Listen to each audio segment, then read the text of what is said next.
नमस्कार दोस्तों, office master class में आपका एक बार फिर स्वागत है। दोस्तों आज हम देखने वाले हैं माइक्रोसॉफ्ट एक्सेल में फ्रीज पैन। फ्रीज पैन पहले समझिए होता क्या है।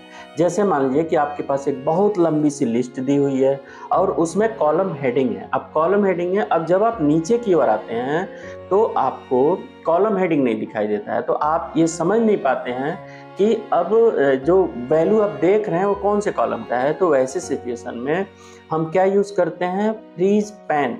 फ्रीज पैन क्या करता है दोस्तों, जहाँ पे आप चाहेंगे जिस भी कंटेंट को चाहेंगे वो फ्रीज कर देगा। वहाँ पे फ्रीज करने के बाद बाकी चीज़ें आप बढ़ती जाएंगी। एक चीज़ आपकी, सपोज आपने हेडिंग को फ्रीज कर दिया, बाकी चीज़ें आपकी नीचे आती जाएंगी, लेकिन ये हेडिंग क्या होगा, वहीं पे कांस्टेंट दिखता रहेगा। अभी क्या होता है, जब भी हम पेज को डाउन करते हैं तो ये हेडिंग भी क्या होता है, छिप जाता है।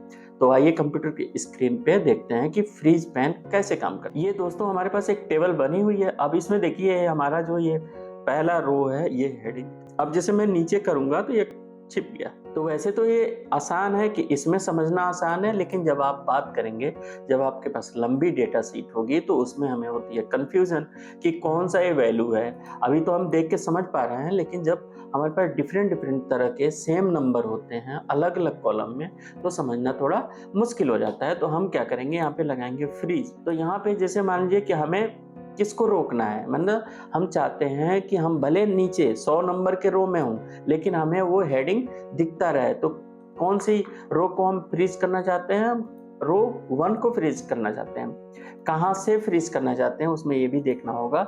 जैसे मान लीजिए कि हमें क्या क्या चीजें दिखती रहे। अब जैसे मान लीजिए कि हम A2 सेल में कर्सर को रख देंगे, उसके बाद हम व्यू में जाएंगे और यहाँ पे एक ऑप्शन आता है, आप ध्यान से देखिएगा, फ्रीज पैन्स में 3 ऑप्शन होते हैं। तो पहला ऑप्शन हम यूज करते हैं फ्रीज पैन। फ्रीज पैन ये क्या करता है, जहाँ पे भी कर्सर होगा उसके लेफ्ट में और उसके टॉप में जितनी चीजें होंगी उसको कांस्टेंट कर देगा।